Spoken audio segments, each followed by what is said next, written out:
जी अस्सलाम वालेकुम। कैफेट आज के लेक्चर आगाज करते हैं। Lecture number 11। आज के लेक्चर में प्रीवियस लेक्चर में हमने मॉडिफिकेशन इन ओपिनियन को डिस्कस किया था।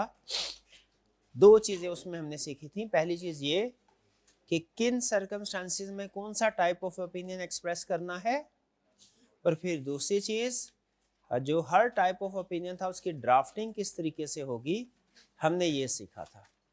ऐसा ही है। चलिए पहले अब ऐसा करते हैं कि हम क्विज कंडक्ट कर लेते हैं और फिर इसके बाद टॉपिक की तरफ चलेंगे। लिंक एज यूजुअल आपके ग्रुप में शेयर कर दिया गया है, क्लिक कीजिए। क्विज के लिए तैयार हैं तो बताइए। आपके पास 15 सेकेंड है, 15 सेकेंड में रेडी हो जाए, फिर इसके बाद क्विज स्टार्ट होगा।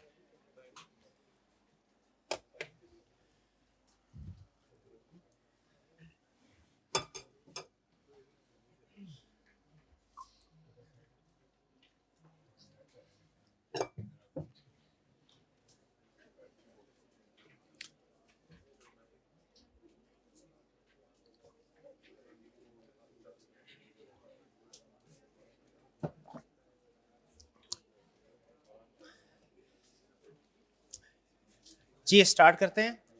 हाइब्रिड क्लासरूम नंबर 4 में अगर मेरी आवाज़ ठीक जा रही है तो एक दफ़ा हाथ उठा दीजिए। हाइब्रिड क्लासरूम नंबर 6 में अगर आवाज़ ठीक जा रही है तो हाथ उठा दीजिए एक दफ़ा। शाबाश। पहला क्वेश्चन सीआरएन जरूर लिखना है।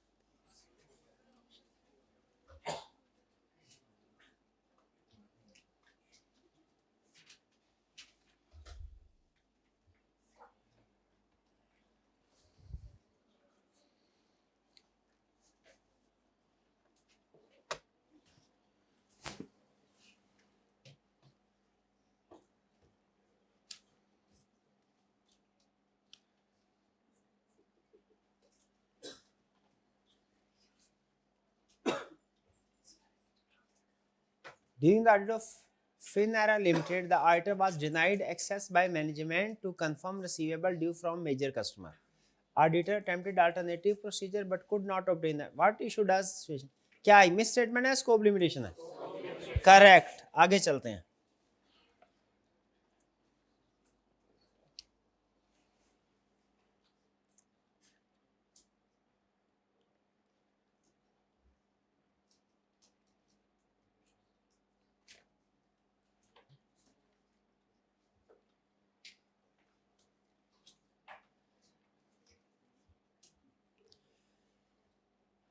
कौन सा type of opinion? Qualified. Miss statement है और इफेक्ट मटेरियल है तो क्वालिफाइड ओपिनियन होगा।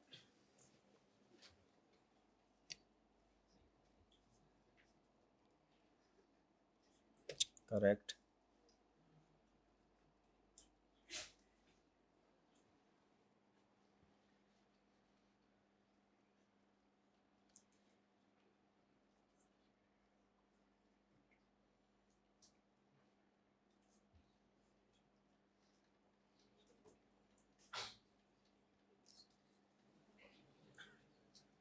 प्रीवियस में स्कोप लिमिटेशन थी और उसका इफेक्ट मिस स्टेटमेंट थी, उसका इफेक्ट मटेरियल था। इस क्वेश्चन में स्कोप लिमिटेशन है और उसका इफेक्ट क्या है?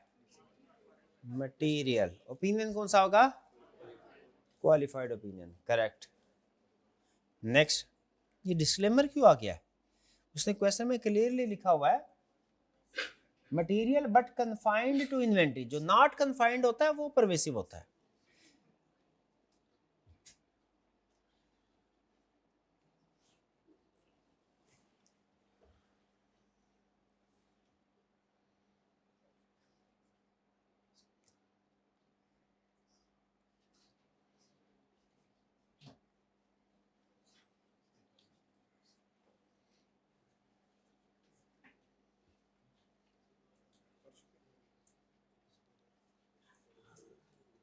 During the audit of Nova Traders Limited, management denied audit access to all bank records and refused to provide written representation भी। मसाइल एक है या एक से ज्यादा?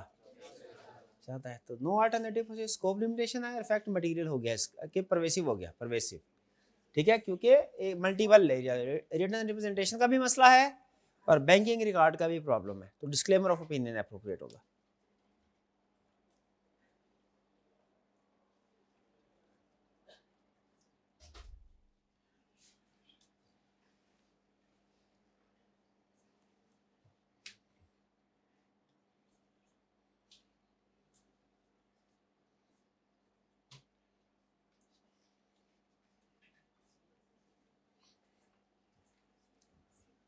Auditor of Electroplus Limited identified misstatement in depreciation policy affecting several asset classes leading to significant overstatement. Error affect majority of statement position. तो ये सारी इंफॉर्मेशन किसी की तरफ इशारा कर रही है? इफेक्ट परवेसिव है. मिसस्टेटमेंट इफेक्ट परवेसिव कौन सा opinion? Adverse. Next question.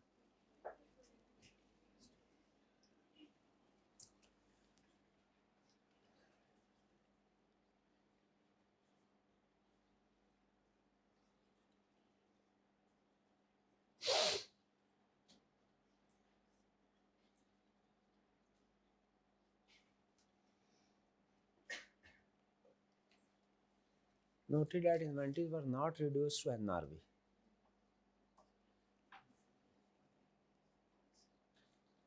Basis for qualified opinion में क्या वर्डिंग होनी चाहिए? Summarize audit procedures and key audit matters. नहीं. क्या?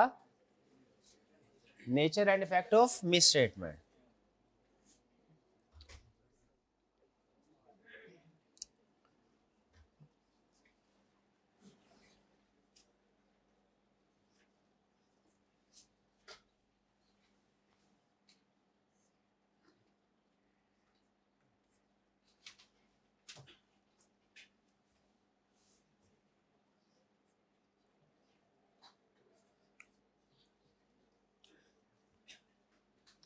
Effects. ये जो इंफॉर्मेशन है, affects almost all income related figure substantially. Substantially का वर्ड नोटिस किया? किसकी तरफ इशारा है? बेसिक की तरफ. Adverse opinion.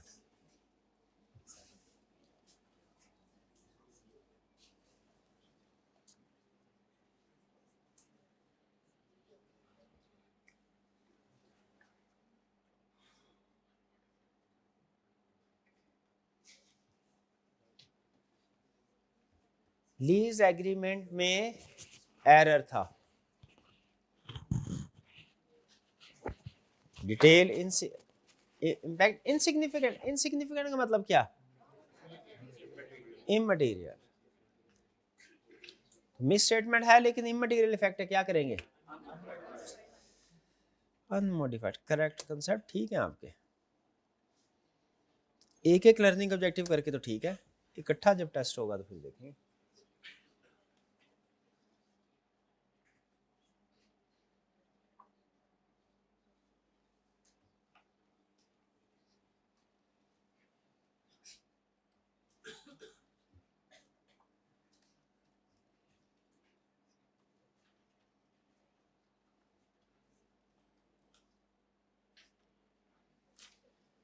एक्सेस नहीं मिली तो स्कोप लिमिटेशन प्रिवेसिव फैक्ट है, डिस्क्लेमर होगा. इंट्रोडक्टिव फ्रेज की वर्डिंग क्या होगी? We have audited. नहीं, वी हैव ऑडिटेड नहीं. वी हैव ऑडिटेड तो तब बात है जब आपको एविडेंस मिला हो. We were engage to audit, यानी हमें इंगेज किया गया था लेकिन कर नहीं पाए. वी हैव ऑडिटेड में तो वो ये स्टेटमेंट दे रहा है हमने कर लिया है. वो किया है. स्कोप लिमिटेशन का फैक्ट परवेसिव है तो किया गया है, और नहीं किया ऑडिट. स्कोप लिमिटेशन का फैक्ट परवेसिव है, डिस्क्लेमर ओपिनियन, तो ऑडिट हुआ क्या? नहीं हुआ. तो वी हैव ऑडिटेड नहीं लिखेंगे, क्या लिखेंगे? Engage.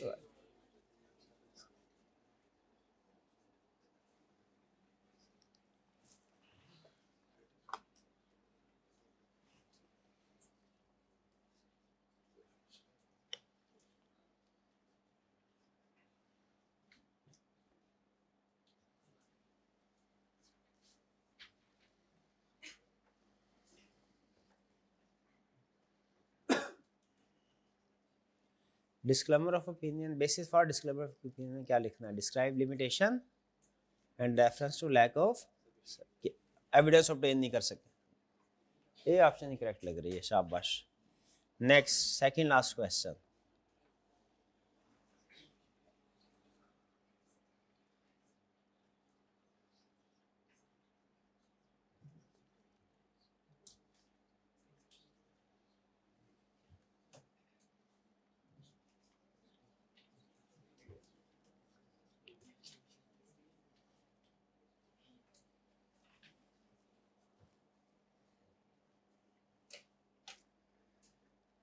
Incorrect traffic recognition policy management disagreed type of issue does this represents.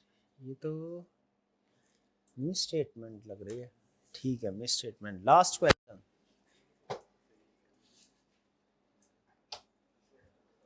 क्या हो गया है? आगे कुछ है? श्योर?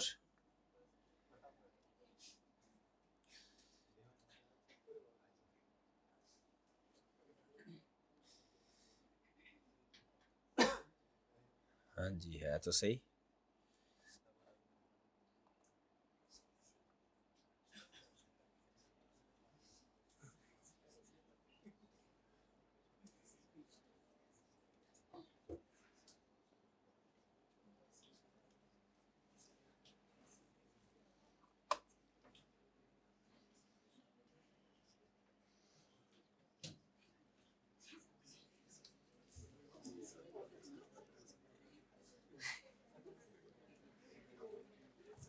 क्या हो गया इसमें?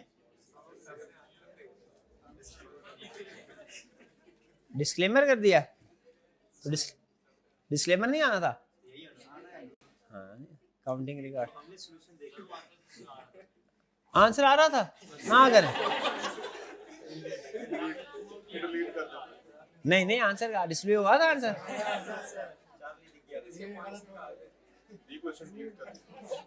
अच्छा, कुछ ने फिर भी गलत कर दिया बेचारा। चले कोई नहीं, बाकी आ रहा है क्वेश्चन।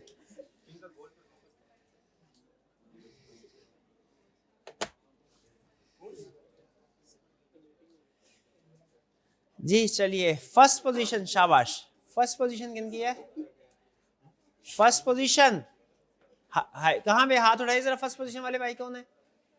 फर्स्ट पोजीशन ऑनलाइन वाले? नहीं, हाइब्रिड क्लास। शाबाश शाबाश, hybrid class room number 4। Second position, second position, second position online वालों की लग रही है। ये भी हाइब्रिड क्लास में। रूम नंबर 4 वाले हाइब्रिड क्लास में पढ़ना शुरू हो गया, आगे निकल गया फिजिकल से। Third position, fourth position, fifth position, sixth position, sixth position, seventh position, eighth position, ninth, ninth, ये भी हाइब्रिड में। शाबाश, रूम नंबर 4 वाले पढ़। रूम नंबर 6 वालों का क्या हुआ? टेंथ पोजीशन, टेंथ पोजीशन किन की है? शाबाश, हाथ उठाए। टेंथ, ये ऑनलाइन वाले बच्चों की होगी। चलिए अब आते हैं वापस क्वेश्चंस की तरफ। प्रीवियस लेक्चर में हमने मॉडिफिकेशन के बारे में स्टडी किया था।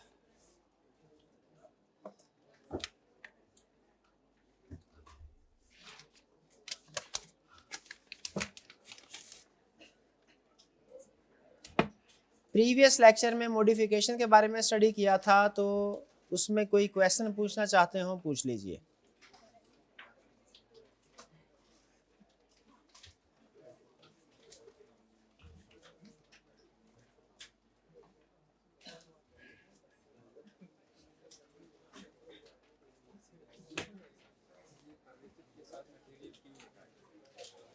परवेसिव के साथ मटेरियल क्यों लिखा हुआ है?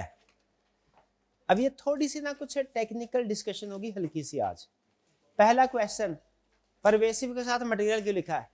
क्योंकि जो परवेसिव होता है वो मटेरियल भी होता है, तो इसीलिए परवेसिव को बाजुकात मटेरियल एंड परवेसिव भी बोलते हैं। परवेसिव को मटेरियल एंड परवेसिव भी बोलते हैं। और जो सिर्फ मटेरियल होता है उसे बाजुकात मटेरियल बट नॉट परवेसिव भी बोलते हैं। अच्छा, मटेरियल बट नॉट परवेसिव तो समझ आ जाता है, ये मटेरियल एंड परवेसिव समझ नहीं आता। तो मटेरियल एंड परवेसिव का मतलब क्या है? परवेसिव ही। जहां पे मटेरियल एंड परवेसिव दोनों लिखा होगा इसका मतलब क्या होगा? परवेसिव। क्योंकि जाहिर है जो 50% ऑफ प्रॉफिट से ज्यादा है वो डेफिनेटली 5% ऑफ प्रॉफिट से भी ज्यादा। ठीक है, इसके अलावा कोई क्वेश्चन? चीट शीट में एक्सप्लेन करता हूं अभी। इसके अलावा कोई क्वेश्चन? जी जी, एग्रीगेट, हाँ ये क्वेश्चन एग्रीगेट कल मैंने बताया था, अगर एक से ज्यादा मिस स्टेटमेंट्स हो तो आपने उनकी अमाउंट्स को ऐड करके देखना उसका इफेक्ट क्या होगा। तो स्टूडेंट ने बोला कि सर अमाउंट्स को ऐड करने की क्या जरूरत है, वो जो मल्टीपल एरियाज में मिस स्टेटमेंट होती है वो तो परवेसिव होती हैं, तो अमाउंट को ऐड करने की क्या जरूरत है। याद रखिए 2 केसेस एग्जाम में हैं केस स्टडीज के अंदर, एक आपको केस स्टडी के अंदर प्रॉफिट दिया होगा, दूसरा केस स्टडी के अंदर प्रॉफिट नहीं दिया होगा। अगर प्रॉफिट दिया हुआ है तो फैसला अमाउंट की बेस पे ही होगा, फैसला इस बेस पे नहीं होगा कि इफेक्ट एक एरिया में है, 2 एरिया में है, 3 एरिया में है। अगर अमाउंट दी हुई है प्रॉफिट की तो फैसला अमाउंट की बेस पे होगा, यानी उसका प्रॉफिट का 5% कैलकुलेट करेंगे। अगर मिस स्टेटमेंट की अमाउंट 5% से कम है तो इमटेरियल, अगर 5% ऑफ प्रॉफिट से ज्यादा है तो मटेरियल, 50% से ज्यादा है। 5 मिस स्टेटमेंट्स है, एग्रीगेट किया उनकी अमाउंट्स का, प्रॉफिट दिया हुआ था क्वेश्चन में, 5 मिस स्टेटमेंट की अमाउंट एग्रीगेट की मटेरियलिटी लेवल से कम है, तो इफेक्ट क्या होगा, इमटेरियल के परवेसिव, इमटेरियल। क्यों भला इमटेरियल, क्योंकि अमाउंट दी हुई है तो फैसला अमाउंट की बेस पे ही होगा, चाहे एक मिस स्टेटमेंट हो चाहे 10 हो, ठीक है। हाँ अगर अमाउंट नहीं दी हुई फिर फैसला इस बेस पे होगा कि मिस स्टेटमेंट स्कोप लिमिटेशन एक एरिया में है या कि मल्टीपल एरियाज में।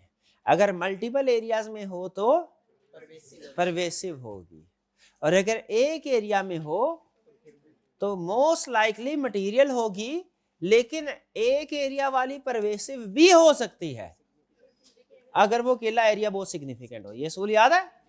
फिर से जरा मुझे बताइए, अगर प्रॉफिट दिया हुआ तो मटेरियलिटी किस बेस पे डिसाइड होगी, अमाउंट की बेस पे। 50 मिस स्टेटमेंट है, एग्रीगेट किया, वो मटेरियल ही बनता है, यानी 10% ऑफ प्रॉफिट बनता है, है लेकिन है 50 मिस स्टेटमेंट, तो बताइए क्या होगा उसका, परवेसिव या मटेरियल, मटेरियल। क्योंकि अगर अमाउंट दी गई है तो मिस स्टेटमेंट जितनी मर्जी हो तादाद, फैसला किस बेस पे होगा, अमाउंट की। हाँ अगर अमाउंट नहीं दी हुई फिर तादाद की बेस पे फैसला होगा कि अगर इश्यूज मल्टीपल एरियाज में है तो उसका इफेक्ट परवेसिव, और अगर इशू सिंगल एरिया में है तो मोस्ट लाइकली मटेरियल, लेकिन कुछ केसेस में परवेसिव भी हो सकता है। यानी एक एरिया में जो मिस स्टेटमेंट स्कोप लिमिटेशन होगी वो भी परवेसिव हो सकती है। डन जी, भाई ये बात समझ आ गई आपको, जिन्होंने पूछा था, किन्होंने पूछा था, शाबाश, ये समझ आ गया आपको पॉइंट। ओके शाबाश। और कोई क्वेश्चन हाइब्रिड क्लास में से, कोई question hybrid class room number 6 या रूम नंबर 4 में हमारा कोई पर्सन नहीं बैठा हुआ, वो कब उसको बुलाएंगे, उसको कल उसे को बुला के ना, ठीक है, उनसे क्या कि तो मौजूद करवाए, वरना भाई को भागना पड़ता है। रूम नंबर 6 में कोई क्वेश्चन नहीं क्या? अगर कोई क्वेश्चन नहीं किसी स्टूडेंट का तो जरा आवाज मुझे बोल के बता दे कोई क्वेश्चन नहीं। शाबाश। चल ये फीमेल साइड से किसी को बोले, ये फीमेल नॉर्मली ये झिझकते हैं क्वेश्चन पूछते हैं, क्वेश्चन पूछा करे, क्वेश्चन पूछने में कोई शर्म नहीं होती, ठीक है। शाबाश शाबाश। ये अब मेरे भाई जो हैं वो भाग के जाए रूम नंबर 4 में, शाबाश, भाग भाग के भागा, ये चीज शाबाश जी। आपका भी कोई क्वेश्चन नहीं यार किसी का? शाबाश, पूछे फटाफट पूछे।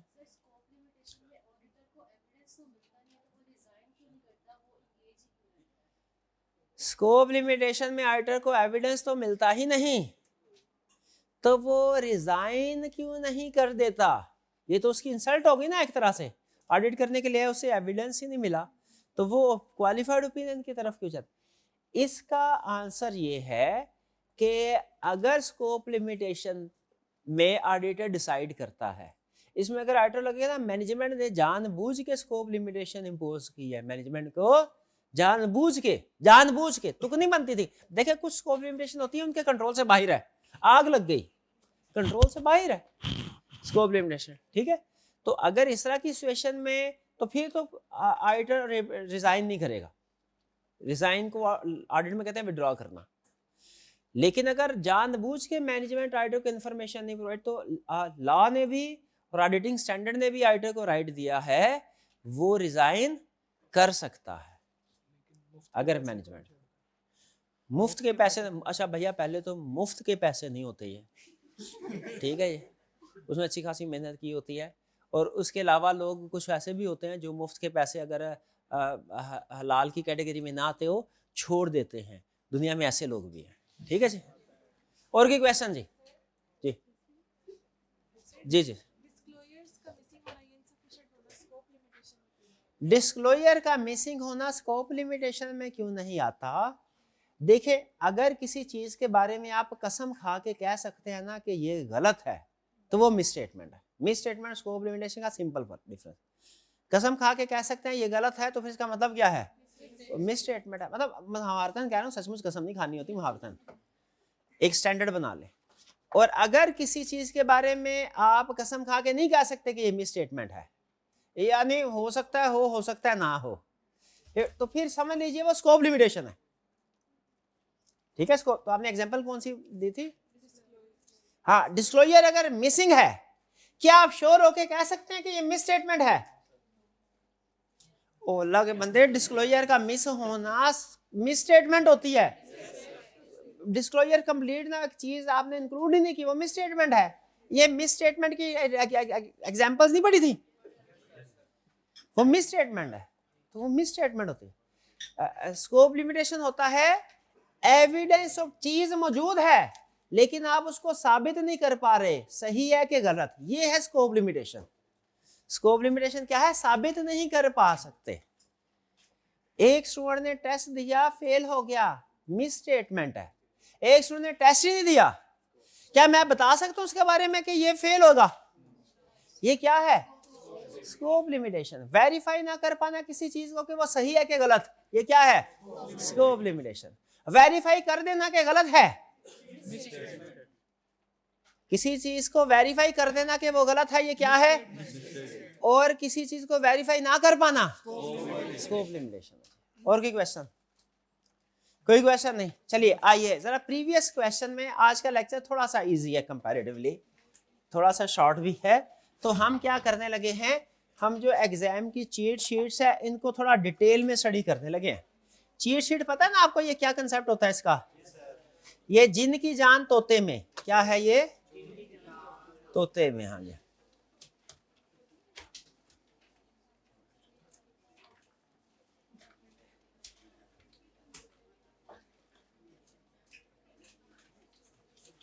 अच्छा, अब ये चूंकि मैंने तो केस स्टडी पढ़ी हुई है, मुझे अंदाजा है इनके आगे पीछे क्या इन्फॉर्मेशन है। आपने शायद नहीं पढ़ी हो, तो मे बी कुछ जगहों पे आप थोड़ा सा कंफ्यूज होते हो, इसलिए मैं डिटेल में इसको एक्सप्लेन कर रहा हूँ फटाफट। Company stock faces 30% loss due to new regulation. New regulation आई जिसमें उन्होंने कहा भाई ए डॉक्टर हजरात, ए फार्मास्यूटिकल कंपनीज, ए फार्मा, जब तक डॉक्टर की पर्ची नहीं होगी ये तुमने नींद की गोली बेचनी नहीं है। पहले तो धड़ाधड़ जो भी आता था उसको गोली बेच देते थे। अब बताइए उसकी डिमांड कम हो जाएगी कि ज्यादा हो जाएगी? कम हो जाए, सेल कम होगी कि ज्यादा होगी? तो पहले आपने स्टॉक अच्छा खासा रखा हुआ था, अब कम बिकेगा, तो अंदाजा है कि 30% के करीब न्यू रेगुलेशन की वजह से स्टॉक फारग हो गया, मतलब अब बिकेगा नहीं, अब एक्सपायर हो जाएगा। Management does not adjust, management adjust नहीं करती, बताइए क्या होगा? मिस स्टेटमेंट है। अब देखेंगे, अब बाकी केस स्टडी के अंदर देखेंगे उसने क्या प्रॉफिट दिया हुआ है या नहीं दिया हुआ। फर्स्ट करें, अगर प्रॉफिट नहीं दिया हुआ तो फिर क्या लिखेंगे? इफ करके, क्या करके, क्या करके, इफ करके। If effect is material, if effect is pervasive, शाबाश, पहला टिक लगा देगा, समझ आ गया। दूसरा, रेवेन्यू रिकॉग्नाइज्ड बिफोर डिलीवरी। अरे डिलीवरी से पहले भी कोई रेवेन्यू रिकॉग्नाइज करता है? डिलीवरी के वक्त रेवेन्यू रिकॉग्नाइज करना चाहिए। IFRS 15 यही कहता है ना। उसने पहले रिकॉर्ड कर लिया, सही किया गलत किया? वो कहता है भाई मैंने इसलिए पहले रिकॉर्ड किया, यकीन करके एडवांस पे हो चुका है और ये नॉन कैंसलेबल है, कॉन्ट्रैक्ट खत्म भी नहीं हो सकता, इसलिए अब श्योर हो गया, श्योर शॉट है कि ये तो डिलीवरी होगी ही होगी, तो होती रहेगी, पैसे तो आगे पहले, तो क्या फिर भी नहीं कर सकते? पक्की बात। तो क्या है ये? Miss statement. अगर कुछ भी नहीं दिया हुआ प्रॉफिट, इफ करके, तो इफ करें इफ, तो अच्छा, ये दो लफ्ज के बाद आपकी गाड़ी रुक क्यों जाती है? आपकी गाड़ी स्टार्ट हो तो एंड तक चलनी चाहिए। 1 मिनट ठहरे जरा, बोले भैया।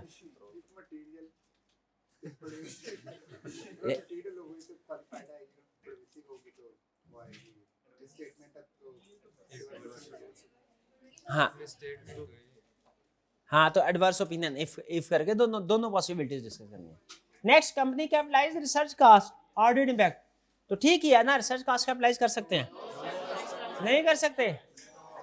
ओके, मिस स्टेटमेंट है। ओके, अच्छा, तो डेवलपमेंट कास्ट को कैपिटलाइज कर सकते हैं ना? गलत। डेवलपमेंट कास्ट में वो कैपिटलाइज कर सकते हैं जब क्राइटेरिया पूरा हो। एक केस स्टडी के अंदर उसने कहा था क्राइटेरिया पूरा नहीं हो रहा तो एक्सपेंस आउट करेंगे। ये केस स्टडी आई हुई है, क्राइटेरिया डेवलपमेंट कास्ट था। एक में उसने पूछा रिसर्च को कैपिटलाइज किया, वो उसने से पकड़ लिया कि रिसर्च ने कैपिटलाइज थोड़ी होना है, मिस स्टेटमेंट है। एक में उसने डेवलपमेंट कास्ट को कैपिटलाइज कर दिया और फिर कहा एक क्राइटेरिया पूरा नहीं हो रहा, वो फंडिंग वाला क्राइटेरिया था, पैसे नहीं थे, बाकी का प्रोजेक्ट दरमियान में आके रुक गया था और बाकी प्रोजेक्ट के पैसे नहीं थे, तो वो फंडिंग का मसला आ गया, तो क्राइटेरिया पूरा नहीं हो रहा था। हमने कहा अगर फंडिंग अवेलेबल हो जाएगी तो कैपिटलाइज रखो, अगर मजीद फंडिंग अवेलेबल नहीं होगी सारे का सारा पिछला भी सारे का सारा एक्सपेंस आउट करो। yes.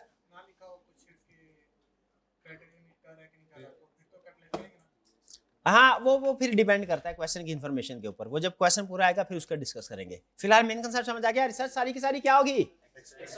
डेवलपमेंट कॉस्ट क्या होगी? अगर क्राइटेरिया मीट करे तो कैपिटलाइज, अगर क्राइटेरिया मीट ना करे। ऑडिट का असूल सुन लें, ऑडिट का मिजाज है और अकाउंटिंग का एक मिजाज है, इन दोनों का मिजाज एक दूसरे से फर्क है। अकाउंटिंग का मिजाज क्या है? कोई इन्फॉर्मेशन चाहिए, नहीं दी हुई, एज्यूम करो एक और क्वेश्चन सॉल्व करो। जैसे डेप्रिसिएशन रेट 10% दिया है, मेथड नहीं दिया, स्ट्रेट लाइन है कि रिड्यूसिंग, क्या करते हैं? एज्यूम करते हैं कोई एक। वो उस्ताद ये सिखाते हैं आपको स्ट्रेट लाइन आसान है, उनको पता है कि रिड्यूसिंग वाला सामने ना हो पाएगा, तो आपको कहते हैं स्ट्रेट लाइन कर दो, वरना रूल है कोई सा भी एज्यूम कर सकते हैं। एज्यूम करके ऐसे तो नहीं करते कि एक दफा स्ट्रेट लाइन के मुताबिक क्वेश्चन कर ले, एक दफा रिड्यूसिंग का बैलेंस।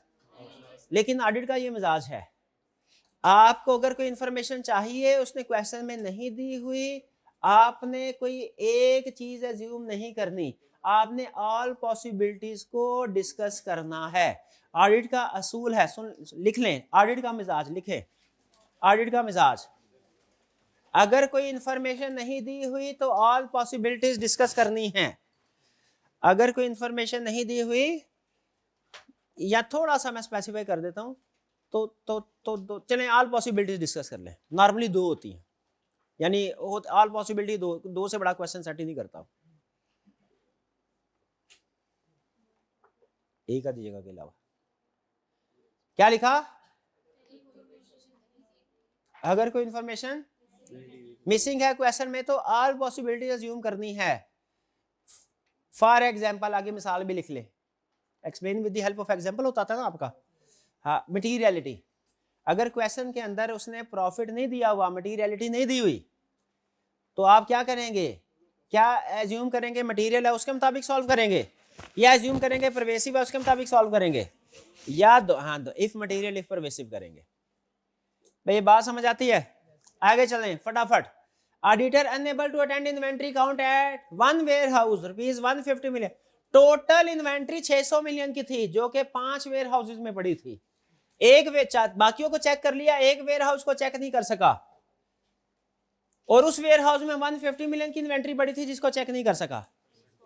तो बताइए क्या होगा? ये स्कोप लिमिटेशन बताइए, टोटल 600 मिलियन की है, 150 की है कि 600 माइनस 150 450 की? 150 की। जिसको वेरीफाई नहीं किया वो स्कोप लिमिटेशन है ना, जिसको वेरीफाई कर लिया वो स्कोप लिमिटेशन थोड़ा ही है। ठीक है जी। Parent company manages subsidiaries human resource but fails to disclose related party transaction. Related parties या रिलेटेड पार्टी लिख रहे, related party is equal to holding subsidiary and associated companies and directors. लिख लें भाई, लिख ले, related party is equal to holding plus subsidiary plus associated plus directors plus director के रिश्तेदार।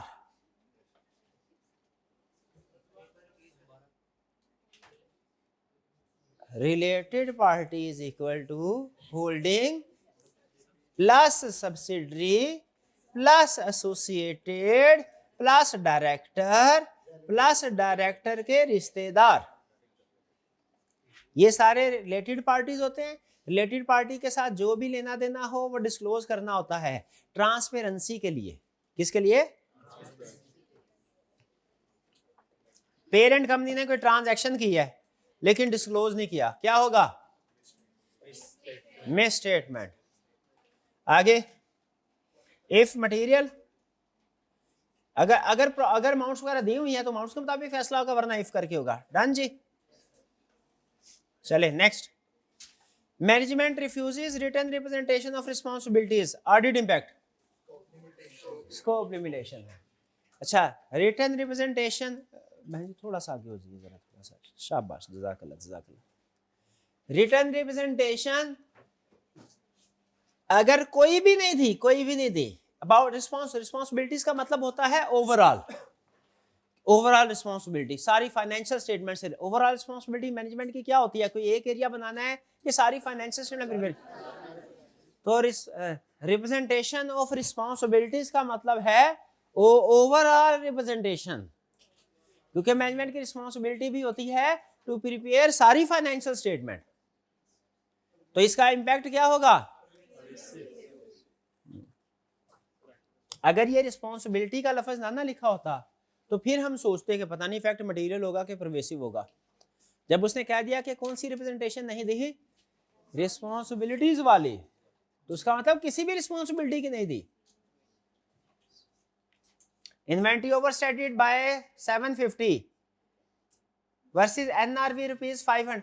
इन्वेंट्री जो है, समझ लीजिए उसकी जो कॉस्ट है, एनआरवी है 500 मिलियन है, कॉस्ट 750 मिलियन है। समझ लीजिए क्या, इन्वेंट्री की एनआरवी 750, सॉरी एनआरवी 500, कॉस्ट 750, किस पे रिकॉर्ड होना चाहिए? किया 750 पे, कितनी की? 750 की, 500 की के? ये चीज 250 difference. New software error make inventory payable receivable अनवेरी। नया सॉफ्टवेयर इंस्टॉल किया था, उसमें बैलेंस ट्रांसफर कर रहे थे पुराने सॉफ्टवेयर से नए में, वो डेटर का क्रेडिटर में डाल दिया, क्रेडिटर का इन्वेंट्री में डाल दिया, इन्वेंट्री का डेटर में आ गया, डेबिट का क्रेडिट हो गया, कोई वेरीफाई हो ही नहीं सकता। अनवेरीफाइबल का मतलब क्या है? अनएबल टू वेरीफाई, और अनएबल टू वेरीफाई क्या होता है? Scope limitation. शाबाश। इंपैक्ट क्या होगा? परवेसिव कैसे? परवेसिव कैसे भाई? भाई परवेसिव कैसे? मल्टीपल एरियाज है, प्रॉफिट नहीं दिया हुआ। Legal dispute, lawyer verbally supports management but refuses written confirmation. क्यों? ज़बानी कलामी बता तो रहा है, लिख के नहीं दूंगा। कंपनी जीतेगी कि हारेगी, लिख के नहीं दूंगा। ज़बानी कलामी बता दिया तो ज़बानी कलामी काफी नहीं है? नहीं काफी। रिटर्न फॉर्म में क्या था? More reliable. कौन सा मोर रिलायबल? बिल्कुल। तो ये स्कोप लिमिटेशन बन जाएगी। एविडेंस नहीं दिया हमें, क्या लॉयर से कंफर्मेशन होना एविडेंस होता है? अब बैंक से कंफर्मेशन मिलना एविडेंस होता है? तो नहीं दिया हो तो क्या है? Scope limitation. अब आगे चले, इफ करके management refuses required disclosure saying information adds no value. अब भाई जब रिक्वायर्ड डिस्क्लोजर है तो आप अपना ख्याल अपने पास रखें कि वैल्यू ऐड करता है कि नहीं करता, उसको अटेम्प्ट करना है। क्या है? मिस स्टेटमेंट है। आगे, company relies on expert for warranty provision, management refuse return representation. हाँ, अब देखा, रिप्रेजेंटेशन जो मैनेजमेंट रिटर्न फॉर्म में हमें इंफॉर्मेशन देती है तो वो क्या है? स्कोप लिमिटेशन है। आप इतनी परेशान क्यों? आपको देख के मैं खुद परेशान हो रहा हूँ। ये समझ नहीं आ रही यार, अब पक्का बताना है, कोई प्रॉब्लम नहीं है, समझ नहीं आ रही। ओके, तो नेक्स्ट आप बताएं। Company discloses contingent asset where inflow is only possible not probable. ये तो जिसने काउंटिंग में IAS 37 पढ़ा वो बता सकेगा, जिसने नहीं पढ़ा उसको भी समझा देते हैं। IAS 37 कहता है एक होता है कंटिंजेंट एसेट, एक होता है कंटिंजेंट लायबिलिटी। लायबिलिटी का असूल कुछ और है, एसेट का असूल कुछ और है। लाइबिलिटी, कंटीजेंट लाइबिलिटी के केस में अगर आउटफ्लो मेजरेबल एंड प्रोबेबल हो, रिकॉर्ड करना है, प्रोबेबल हो तो, और पॉसिबल हो तो डिस्क्लोज करना। ये कंटीजेंट लायबिलिटी का रूल है।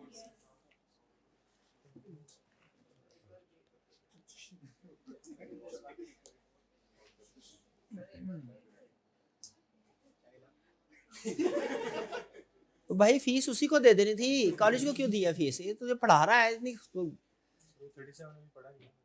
37 तो मैं भी वही कलप रहा हूँ। वो वही कंटीजेंट लायबिलिटी आईए 37 दो चीजें डिस्कस करता है। कंटीजेंट लायबिलिटी अलग, कंटीजेंट एसेट अलग। कंटीजेंट उस चीज को कहते हैं जो अभी कंफर्म ना हो। तो सम टाइम ऐसा होता है कि आपको पैसे आने होते हैं, कंफर्म नहीं होता आए हैं कि नहीं। उसकी क्या है, explain with the help of example. Insurance receivable, आग लगी है, उसके क्लेम की इन्वेस्टिगेशन हो रही है, उम्मीद है पैसे मिलेंगे, पता नहीं मिले कि ना मिले, कंफर्म तो नहीं है। यह है कंटीजेंट एसेट। लिख ले, contingent asset is equal to insurance claim. Insurance claim is equal to contingent. और एक है कंटीजेंट लायबिलिटी, कि हो सकता है आपको पैसे देने पड़े, कंफर्म नहीं है। वो क्या है, pending legal case. Contingent liability की एग्जांपल क्या है, pending legal case. Contingent asset की एग्जांपल क्या है, इंश्योरेंस क्लेम। अगर कंटीजेंट लायबिलिटी है तो क्वेश्चन में लिखा हो आउटफ्लो मेजरेबल एंड प्रोबेबल है, प्रोबेबल का लफ्ज हो तो उसका मतलब प्रोविजन रिकॉर्ड करेंगे हम। प्रोबेबल एरो लगा के provision, possible contingent liability, probable provision record करो, पॉसिबल डिस्क्लोज करो, और क्या था, रिमोट इग्नोर करो। ये सूल समझ आ गया? बहन यही तो लिखवाया है, इसमें क्या है, क्या लिखा, क्या मेरी समझ नहीं आ रही। ओके, मैं अभी आपको लिख के देता हूं, सामने लिख के देता हूं।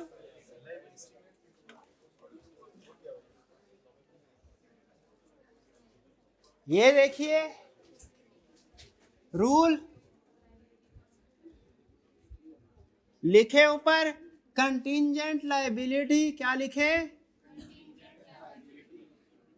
ब्रैकेट में क्या लिखना है, pending legal case. For example pending legal case, आगे लिखें इफ प्रोबेबल रिकॉर्ड प्रोविजन, फिर लिखें इफ पॉसिबल डिस्क्लोज। जी ये समझ आएगा नहीं? ये कौन सी वाली बहन जी थी इधर, शाबाश, हाथ उठाए। आपको समझ आया कि नहीं आया? ओके ओके, अब आगे चलते हैं। इसके बाद है कंटीजेंट एसेट, क्या है,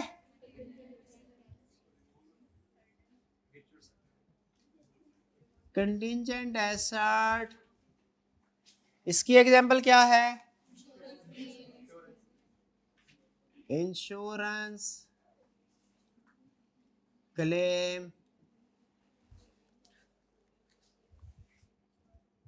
इफ सर्टन, हाँ जी virtually certain, if certain record, if probable disclose, if possible ignore।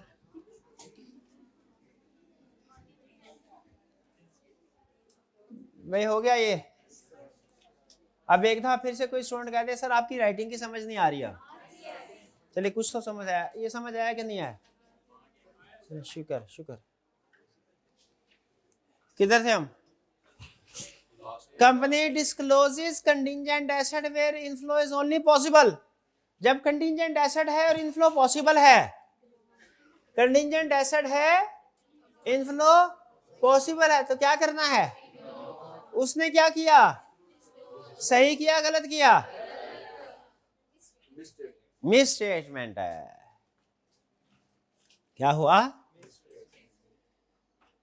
Company keeps excess restructuring provision though liability unlikely.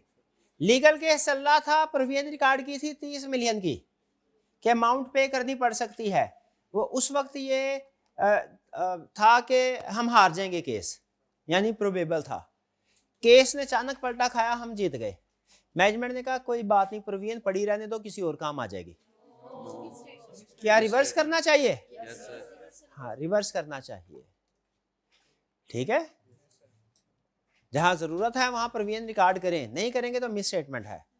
और जहां नहीं है जरूरत वहां पे रिकॉर्ड ना करें, करेंगे तो मिस स्टेटमेंट है। Next, 20% revenue is cash sales, no record, कोई रिकॉर्ड नहीं, audit procedure impossible. Only some properties revalued, not direct loss, misstatement. External lawyer says no liability, internal memo says likely 50% damages payable. तो ये आ गया inconsistent evidence. इसमें further procedure perform करके confirm करना है कौन सही कह रहा है, एक्सटर्नल लॉयर या इंटरनल मेमो। ये इनकंसिस्टेंसी आ गई ना, एक बंदा कोई और कह रहा है, एक्सटर्नल पार्टी कुछ और कह रही है, इंटरनल पार्टी कुछ और कह रही है। ठीक है, तो पहले कंफर्म कर लें, मोस्ट लाइकली इसमें एक्सटर्नल पार्टी ज्यादा रिलायबल है, वो ठीक कह रही होगी। लेकिन फिर भी पहले एक दफा कंफर्म कर लें कि दोनों में से कौन सी चीज चाहिए। जब दो सोर्सेज से हमें एक चीज के बारे में दो मुख्तलिफ लोगों से मुख्तलिफ इंफॉर्मेशन मिले, तो हमें क्या करना चाहिए? मजीद इसको चेक कर लेना चाहिए, फर्दर प्रोसीजर परफॉर्म करने चाहिए। चलिए next, new warranty policy. Management says provision can not be measured reliably. जी, न्यू प्रोडक्ट्स, पिछले साल प्रोडक्ट्स पे वारंटी प्रोवाइड नहीं करते थे, इस साल प्रोडक्ट्स पे वारंटी प्रोवाइड कर रहे हैं। क्या प्रोविजन फॉर वारंटी रिकॉर्ड होनी चाहिए? क्या उसको गोली मारे? वो केस स्टडी है, जो समझ गया आ गया, ठीक है, बाकी केस स्टडी में नहीं मिलेंगे, इससे बेफिक्र है आप, अगली बात से निपटे। अगली बात क्या है? पिछले साल कोई वारंटी प्रोवाइड नहीं करते थे, इस साल वारंटी प्रोवाइड कर रहे हैं, क्या प्रोविजन फॉर वारंटी रिकॉर्ड होनी चाहिए कि नहीं? और अगर नहीं करते तो next, company omits earning per share disclosure due to fall after bonus issue. Unlisted company, audit impact unmodified क्यों? अर्निंग पर शेयर का डिस्क्लोजर क्यों नहीं दिया? अभी तो थोड़ी देर पहले बोला कि डिस्क्लोजर ना दे तो मिस स्टेटमेंट होती है, और रिक्वायर्ड डिस्क्लोजर ना दे तो मिस स्टेटमेंट है। अर्निंग पर शेयर कितने स्टूडेंट्स ने नहीं किया हुआ? सबने किया हुआ है, ये R1 में होगा। हाँ, और अगर नहीं भी किसी ने किया, भूल गया कोई, तो सुन ले, earning per share listed company के लिए रिक्वायर्ड है, अनलिस्टेड के लिए रिक्वायर्ड नहीं है। Next, revenue policy non compliant, correction would increase profit by 5.2 million. Impact क्या है? रेवेन्यू पॉलिसी नॉन कंप्लाइंट, इसी से पता चल गया क्या है। करेक्शन से प्रॉफिट इंक्रीज होगा, इसका मतलब प्रॉफिट पे 5.2 मिलियन का डिफरेंस आ रहा है, तो ये बेसिकली मिस स्टेटमेंट है। Record lost due to computer breakdown, no manual backup evidence, evidence unobtainable, scope limitation. शाबाश, ये असल में ना misstatement scope limitation decide करना ही असल काम है। जो मटेरियलिटी की कैलकुलेशन है वो हमेशा एक जैसी होगी तकरीबन। प्रॉफिट दिया हुआ है तो कैलकुलेट करनी है, छोटी सी कैलकुलेशन, नहीं दिया हुआ तो इफ करना है, वो हमेशा एक दफा ही होगा। असल सिचुएशन क्या होती है केस स्टडी के अंदर? मिस स्टेटमेंट या स्कोप लिमिटेशन को साबित करना। Finance lease treated as operating, pervasive misstatement, misstatement adverse. Item miss the stock count but obtain sufficient alternative evidence, unmodified क्यों? शाबाश, ये हाइब्रिड क्लास में अब स्टूडेंट बताएंगे, हमारे भाई आगे आ जाए। शाबाश, 3 क्वेश्चंस मेल वाली साइड से, 3 क्वेश्चन फीमेल वाली साइड से। हाइब्रिड क्लास रूम नंबर 6 पहले। Next, gratuity liability understated, material but not pervasive, opinion क्या होगा? जी आपकी भाई, आपकी जिससे मर्जी है उसके सामने माइक रख लें। शाबाश, चले भाई। क्वालिफाइड ओपिनियन, क्योंकि मिस स्टेटमेंट है और इफेक्ट मटेरियल है। Next, major legal suit lower court against company, lower court ने कंपनी के खिलाफ फैसला दिया, हमने हाई कोर्ट में अपील फाइल कर दी। अब बताइए फैसला किस बेस पे होना चाहिए? लेटेस्ट लॉयर के ओपिनियन की बेस पे फैसला होना चाहिए कि जो लोअर कोर्ट ने ओपिनियन दे दिया उसकी बेस पे? लेटेस्ट के मुताबिक फैसला, इतना काफी है। Plant temporarily idle, management stops depreciation, तो ठीक किया ना? हाइब्रिड क्लास में स्टूडेंट से बताएं भाई, ठीक किया ना? ये मुंह क्यों छुपाया उसने कैब के नीचे? ये भाई ने क्या, भाई क्या हो गया? कोई बात नहीं, तो इस्तगफार कर लें, खैर है, इंशाल्लाह माफी मिल जाएगी अल्लाह ताला से। शाबाश। भाई उसके सामने क्यों फेंक दिया माइक? खुद बताना, ये सेंटर वाले से पूछे, बता उसको कह रहा होता है भैया क्या है? क्या जब प्लांट हमारा फारग पड़ा हो तो डेप्रिसिएशन रुक जानी चाहिए ना? क्या कहते हैं आप? ओ भाई बोल पड़े कोई ये 4th बेंच के ऊपर दोनों भाई बोल पड़े भाई। मिस स्टेटमेंट, शाबाश। क्योंकि अगर प्रोडक्शन प्लांट स्टॉप भी हो जाए ना, आपको पता है फिर भी डेप्रिसिएशन, हाँ, अवेलेबल फॉर यूज का कंसेप्ट है। यूनिट प्रोडक्शन कभी भी ऑडिट में नहीं, जब तक वो खुद ना कहे, अज्यूम नहीं करनी। यहाँ स्ट्रेट लाइन होगा या रिड्यूसिंग होगा। Company refuses provision for rupees 45 million receivable from bankrupt customer. ये फीमेल साइड से पूछिए जरा। बैंक रप्ट कस्टमर था, कंपनी ने कहा हमने कोई नहीं प्रोविजन रिकॉर्ड करनी, कस्टमर बैंक रप्ट हो गया तो क्या हुआ? उसका इरादा है पैसे देने का, अच्छा आदमी है, हमारे उसके साथ अच्छे ताल्लुकात है, तो बताइए क्या प्रोविजन रिकॉर्ड होनी चाहिए? अगर मैनेजमेंट नहीं रिकॉर्ड करती, misstatement, correct. If an impairment loss is recorded but management omits disclosure of reason, क्यों? रिकॉर्ड तो कर ले। ये हाइब्रिड क्लास में ये साथ किसी और को दी भैया, मिस स्टेटमेंट कैसे है? इम्पेयरमेंट लॉस रिकॉर्ड तो कर लिया है, कैसे मिस स्टेटमेंट? एक्सप्लेन कर। हाइब्रिड क्लास में बोले जरा, शाबाश, ऊंची थोड़ा बोलिए, माइक को करीब रख करिए जरा, ऊंची बोले, थोड़ा सा ऊंची। हाँ जी, डिस्क्लोजर ओमिटेड है, डिस्क्लोजर में भी तो मिस्टेट, डिस्क्लोजर सही ना, वो भी तो मिसस्टेटमेंट होती है। नेक्स्ट, वो ये तो ठीक ठाक है, चलें इतने हो रहे थे। Company revalues only part of its building under revaluation model, फटाफट बताएं। Company provides 30 million restructuring provision for 3 factory closure but only 2 are confirmed.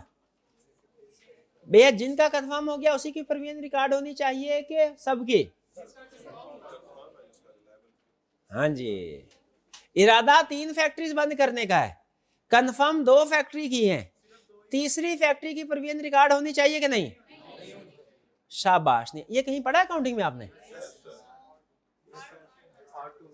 R2, चले कोई बात, अभी पता चल गया।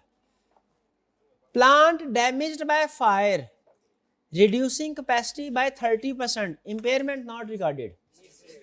इंपेयरमेंट रिकॉर्ड होनी चाहिए थी, प्लांट डिस्ट्रॉय हो जाए इंपेयरमेंट रिकॉर्ड होनी चाहिए। शाबाश शाबाश।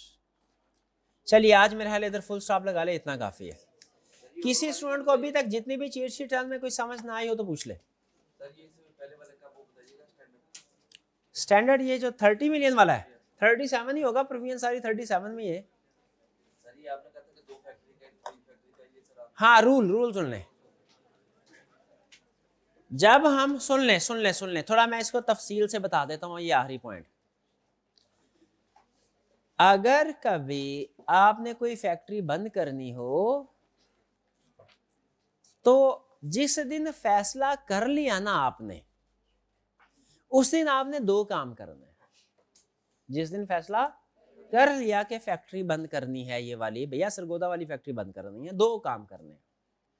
पहला काम, जितने भी एसेट्स हैं उनको करंट एसेट में क्लासिफाई कर दो।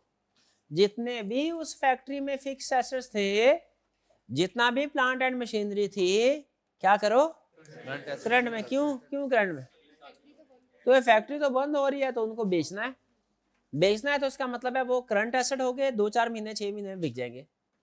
ठीक है, ये फर्क पड़ा एसेट साइड पे। लायबिलिटी साइड पे क्या फर्क पड़ा? जितने भी वर्कर्स हैं जिनको नौकरी से जवाब देना है आपने, उनके एग्रीमेंट पढ़ो कि उसमें क्या लिखा था कि अगर कंपनी इन्हें नौकरी से निकालेगी कितने महीनों की तनख्वाह कंपनसेशन के तौर पे देगी।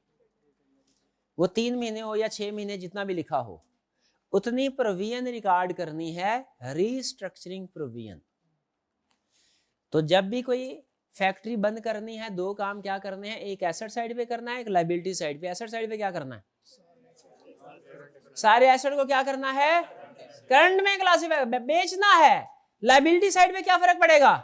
लायबिलिटी साइड का क्या करना है? रीस्ट्रक्चरिंग प्रोविजन रिकॉर्ड करनी है। वो क्या, जितने भी एम्प्लॉइज को नौकरी से जवाब दिया उनके एग्रीमेंट पढ़ने हैं कि क्या लिखा था जब आपको नौकरी से जवाब देंगे, कितने महीने की तनख्वाह देंगे कंपनसेशन के तौर। वो कंपनसेशन रिकॉर्ड होनी चाहिए कि नहीं? होनी चाहिए, ताकि वो 3 महीने सुकून से अगली जॉब ढूंढ सके। तो ये एसेट और लायबिलिटी में अब ये प्रोविजन रिकॉर्ड। अब हुआ क्या कि अभी 2 कंफर्म हो गई है, तीसरी फैक्ट्री अभी कंफर्म नहीं है। तो ये प्रोविजन जो रिकॉर्ड होनी चाहिए, जो इंपैक्ट आना चाहिए, कितनी फैक्ट्री का आना चाहिए? भाई अगर मैं कहूं भाई मैंने 2 फैक्ट्री ये मुल्तान वाली बंद करनी है, ये एक मरी वाली फॉर एग्जाम्पल बंद करनी है, सरगोदा वाली मैं सोच रहा हूं, अभी बाकी के 4-5 फैक्ट्रीज हैं, उनमें से किसी एक को क्लोज करना है। किसको ये नहीं अभी पता। क्या प्रोविजन रिकॉर्ड होनी चाहिए? नहीं होनी चाहिए। उसने क्वेश्चन में कर ली थी, हाँ गलत किया। ये पॉइंट समझ आया आपको? ठीक है, ये फिक्स एसेट करंट एसेट में आ जाएंगे। ये हजम हुई बात आपको? ओके चलिए, कोई क्वेश्चन हो रहा हो तो पूछ लें। चलिए अब वापस आते हैं नेक्स्ट कंसेप्ट की तरफ। नेक्स्ट कंसेप्ट है हमारा एम्फसिस ऑफ मैटर पे। अच्छा अब सुन लीजिए, क्या ऐसा हो सकता है कि कोई मैटर ना तो मिस स्टेटमेंट हो और ना ही स्कोप लिमिटेशन हो, लेकिन वो यूजर को बता देना अहम हो? क्या ऐसा हो सकता है? बिल्कुल हो सकता है। समटाइम ऐसा होता है कि कोई मैटर ना तो मिस स्टेटमेंट है ना ही स्कोप लिमिटेशन है, लेकिन वो यूजर को बता देना चाहिए एहतियातन। अब ना तो मिस स्टेटमेंट है ना स्कोप लिमिटेशन, इसका मतलब क्या हुआ कि मॉडिफाइड ओपिनियन तो नहीं होगा इससे। ये बात समझ रहे हैं? कोई मैटर ना तो मिस स्टेटमेंट है ना स्कोप लिमिटेशन, लेकिन है बहुत अहम, तो बता देना चाहिए कि नहीं बता देना चाहिए? कैसे बताएंगे? लेकिन पहले इसकी एग्जांपल सुन ले, ऐसा होता कब है? कंपनी के खिलाफ एक लीगल केस चल रहा है, अमाउंट ठीक ठाक, एक्सेप्शनल लीगल केस है, कंपनी हार गई तो अमाउंट पे करनी पड़ेगी, जीत गई तो कुछ नहीं अमाउंट पे करना पड़ेगा। लॉयर ने बोल दिया प्रोबेबल है कि हम हार जाएंगे, फर्ज करें, तो क्या करना है? प्रोविजन रिकॉर्ड करें। अगर लॉयर कहे कि ज्यादा चांस है हम जीत जाएंगे, लेकिन मे भी हार भी जाएं, पॉसिबल है कि हम हार जाएं, तो अब क्या करेंगे? मैनेजमेंट ने इसे करेक्टली डिस्क्लोज किया है, मैनेजमेंट ने इसे करेक्टली डिस्क्लोज किया है फाइनेंशियल। क्या मिस स्टेटमेंट है? क्या स्कोप लिमिटेशन है? नहीं है। क्या ऑडिटर को शेयर होल्डर्स को ये इंफॉर्मेशन हाईलाइट करनी चाहिए कि सर ध्यान से ध्यान से ध्यान से, ए शेयर होल्डर ध्यान से नोट नंबर 20 जाके पढ़ लो, कंपनी के खिलाफ एक बड़ा केस चल रहा है, अगर कंपनी हार गई 200 मिलियन पे करना पड़ सकता है। क्या ये डिस्क्लोज करना चाहिए? बिल्कुल डिस्क्लोज करना चाहिए। लेकिन याद रखें ना, ये मिस स्टेटमेंट है क्योंकि मैनेजमेंट ने करेक्टली डिस्क्लोज किया है। तो ऑडिटर्स तो ये काम कर सकता है। कैसे कर सकता है? अगर तो वो चीज जिसको वो ऑडिटर शेयर होल्डर्स को बताना चाहता है वो फाइनेंशियल स्टेटमेंट्स के अंदर मौजूद है, तो फिर ऑडिटर कोई और पैराग्राफ यूज करता है। और अगर वो चीज जो ऑडिटर शेयर होल्डर को बताना चाहता है फाइनेंशियल स्टेटमेंट्स के अंदर मौजूद नहीं है, तो ऑडिटर कोई और पैराग्राफ यूज करता है।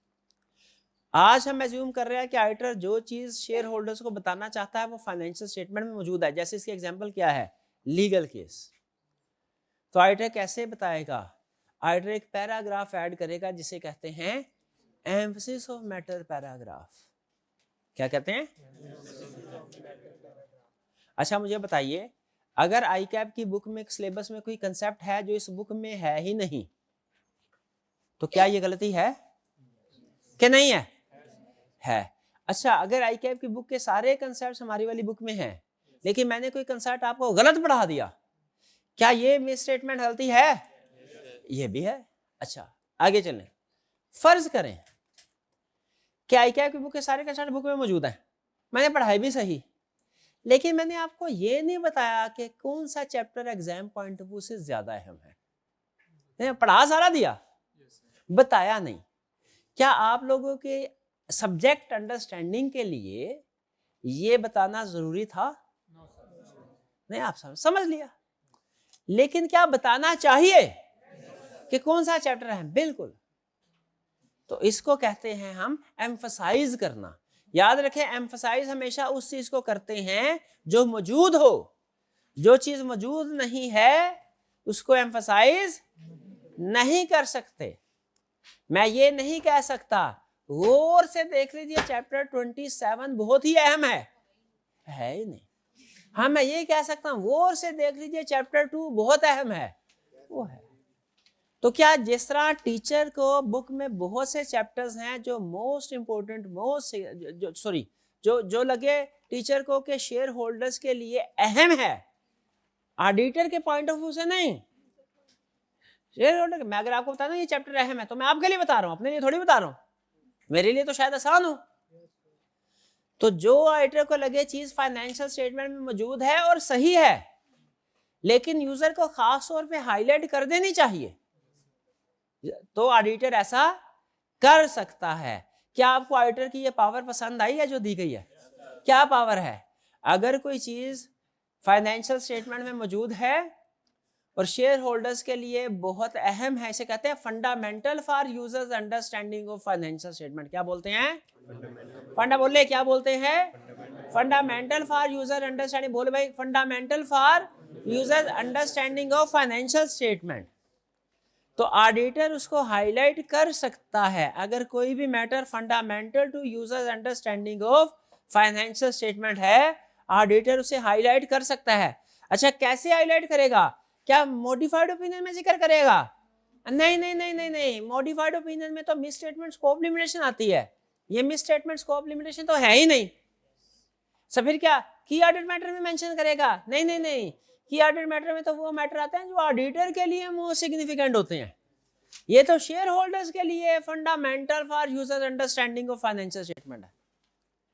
तो फिर इसके क्या क्या, इसको एक अलग पैराग्राफ में प्रेजेंट किया जाता है जिसे कहते हैं एम्फसिस ऑफ मैटर पैराग्राफ। तो कंसेप्ट समझ आ रहा है आपको? बाज़ औक़ात फाइनेंशियल स्टेटमेंट में कुछ ऐसी इंफॉर्मेशन होती है जो है तो ठीक, लेकिन ऑडिटर को लगता है कि शेयर होल्डर्स को बता देनी चाहिए, खास तौर पे अपनी रिपोर्ट में भी उसका जिक्र कर देना चाहिए। हालांकि फाइनेंशियल स्टेटमेंट में मौजूद जरूर है, लेकिन अपनी रिपोर्ट में भी इसका जिक्र कर देना चाहिए। क्या ऑडिटर ऐसा कर सकता है? अगर कोई चीज फाइनेंशियल स्टेटमेंट्स में मौजूद है, फाइनेंशियल स्टेटमेंट में 60 नोट्स टू द अकाउंट्स मौजूद हैं, ऑडिटर नोट नंबर 47 के ऊपर एम्फसाइज करना चाहता है, शेयर होल्डर्स की तवज्जो दिलाना चाहता है, क्या ऑडिटर कर सकता है? तो मैनेजमेंट के सर जी करने की क्या जरूरत है, नोट्स टू द अकाउंट्स में मौजूद तो है बात। तो हम कहेंगे भाई इतनी ज्यादा इंफॉर्मेशन है कि उसमें हो सकता है गुम हो जाए, हो सकता है शेयर होल्डर पढ़ ही ना सके।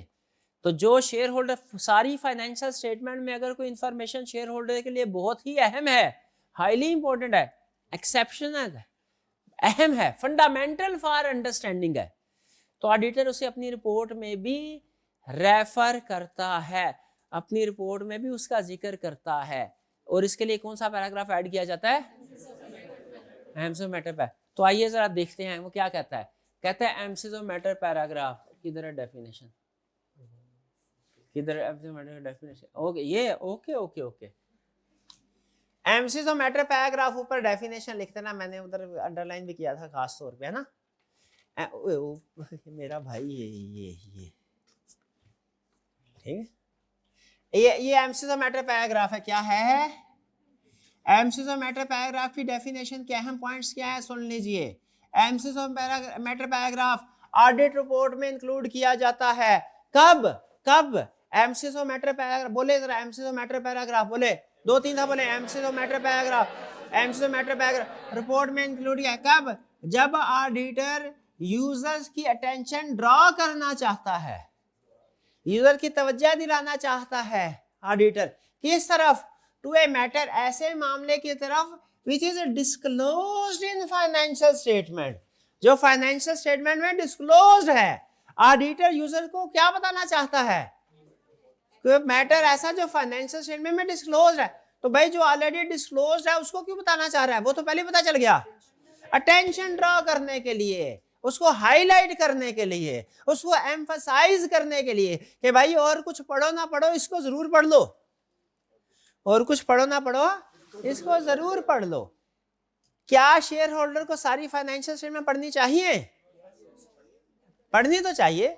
जिस तरह आपको सारे चैप्टर्स कवर करके पूरा सिलेबस कवर करके जाना चाहिए ना, जाना तो चाहिए। लेकिन आप अपने कैरियर का मसला इतना बड़ा, वो नहीं कभी इतने सीरियस होते कि पूरा सिलेबस कंप्लीट करे। तो शेयर होल्डर पूरी फाइनेंशियल स्टेटमेंट पढ़ेगा? नहीं पढ़ेगा। वो भी आप ही हैं, आप ही बड़े होकर शेयर होल्डर बनेंगे। तो जिसने पूरी किताब नहीं पढ़ी वो पूरी फाइनेंशियल नहीं पढ़ते। तो इसीलिए ऑडिटर को भी पता है। तो क्या करता है ऑडिटर? जो सबसे ज्यादा अहम चीजें होती हैं उनको हाईलाइट कर देता है अपनी रिपोर्ट के जरिए से। अपनी रिपोर्ट में एक पैराग्राफ ऐड करेगा। क्या करेगा? Emphasis of matter. Emphasis of matter paragraph is included in auditor's report if auditor considered necessary to draw user attention to a matter which is disclosed. To draw, D for draw, D for disclose, D for draw, to draw user attention to a matter which is disclosed in financial statement। तो भाई financial statement में तो सैकड़ों matter disclose हैं। आगे बता रहा है कौन से वाला, कह रहा है सब पे नहीं। And which is fundamental to users understanding of financial statement, which is fundamental to users understanding of financial statement, which is fundamental for user understanding of financial statements। ये बात समझ है? कौन सा मैटर डिस्क्लोज करना है? जो फाइनेंशियल स्टेटमेंट में डिस्क्लोज्ड है और फंडामेंटल है। डिस्क्लोज्ड है, फंडामेंटल है। तो बोले डिस्क्लोज्ड है, फंडामेंटल है, डिस्क्लोज्ड है, फंडामेंटल है। शाबाश, याद रखें। लेकिन ये ऐसा मैटर नहीं, कौन सा मैटर होना चाहिए? जो डिस्क्लोज हो, फंडामेंटल हो। डिस्क्लोज हो, कौन सा नहीं होना चाहिए? भैया ये मिस स्टेटमेंट या स्कोप लिमिटेशन नहीं होना चाहिए। क्योंकि अगर मिस स्टेटमेंट या स्कोप लिमिटेशन हुई तो वो मॉडिफाइड ओपिनियन में जाएगा, वो एमसीज ऑफ मैटर में थोड़ा ही आएगा। क्या होना चाहिए? प्रेजेंट डिस्क्लोज हो, फंडामेंटल। क्या नहीं होना चाहिए? स्कोप लिमिटेशन नहीं होना चाहिए। क्योंकि मिस स्टेटमेंट स्कोप लिमिटेशन होगा तो मॉडिफाइड ओपिनियन में जाएगा, एमसीज मैटर में थोड़ा ही आएगा। उसे की ऑडिट मैटर नहीं होना चाहिए। क्यों? की ऑडिट मैटर होगा तो की ऑडिट मैटर सेक्शन में जाएगा, एमसीज मैटर में थोड़ा ही आएगा। ठीक है जी। अब ये हो गया एमसीज मैटर, समझ आ गया? अब प्रैक्टिस में जब आप जाएंगे तो आपके लिए याद रखिए रूल ज्यादा अहम होते हैं प्रैक्टिकल लाइफ में, लेकिन एग्जाम में क्वेश्चन करने के लिए एग्जाम्पल्स ज्यादा अहम होती है। प्रैक्टिस में रूल ज्यादा अहम, एग्जाम में एग्जाम्पल है। तो इसलिए अब हम वन बाय वन एग्जाम्पल्स पढ़ने लगे हैं। इनमें से कोई भी केस अगर आ गया फौरन आपको पता चल जाए ये हमने कहाँ पढ़ा था। हाँ, इसको कोशिश करें याद कर लें, 8 एग्जाम्पल्स हैं। वैसे तो डेफिनेशन को भी रटा लगा लें, लेकिन खास तौर पे सर्कमस्टेंसेस बार बार पढ़ें। रटा ना भी लगाएं तो कम से कम बार बार पढ़ें, ऐसे कि जैसे ही सामने आ जाए फौरन पहचान लें। मुझे बताइए, अगर आपका मैट्रिक का कोई दोस्त आपके सामने आ जाएगा तो आप उसको पहचान लेंगे कि ये मेरे स्कूल का दोस्त है? पहचान लेंगे। अच्छा, अगर इंटरमीडिएट का स्टूडेंट कोई सामने, कोई दोस्त आपका सामने आ जाए, क्या पहचान लेंगे ये हमारे कॉलेज का दोस्त है? नहीं पहचानेंगे। क्यों नहीं पहचानेंगे? साल 2 साल हुआ होगा आपको भी कॉलेज से निकले हुए हैं।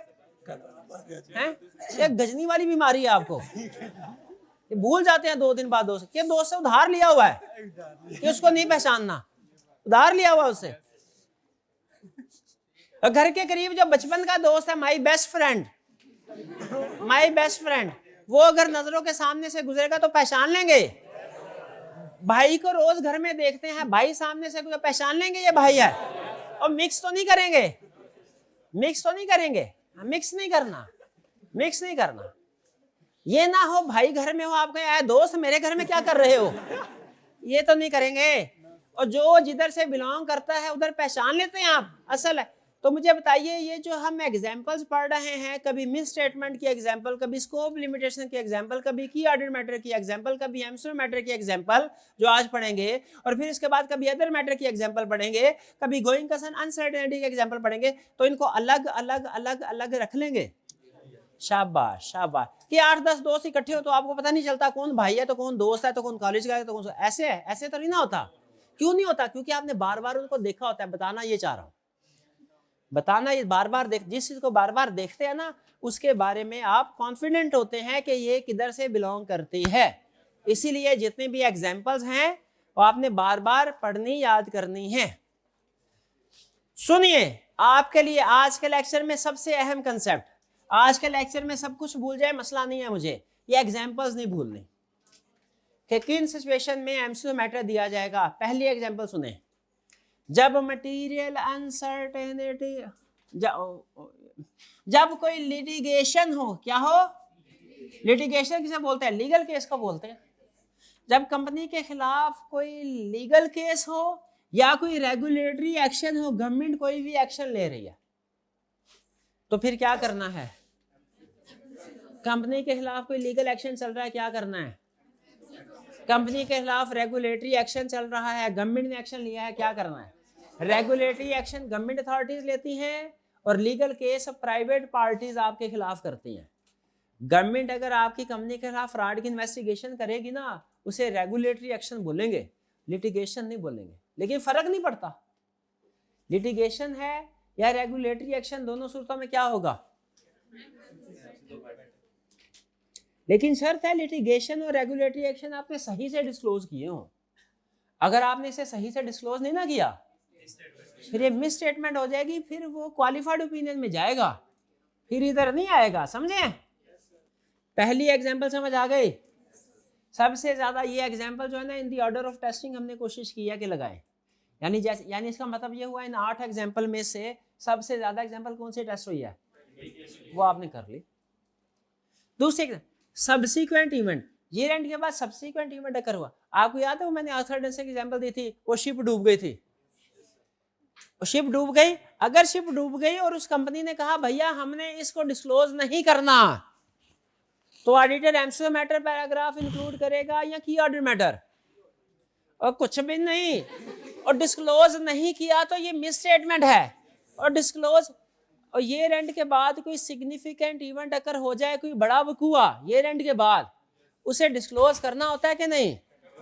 वे सो रहे हैं भैया, साउंड थोड़ा सा ऊंचा कर दीजिए, आवाज बढ़ा दीजिए। नहीं, आवाज, साउंड साउंड साउंड।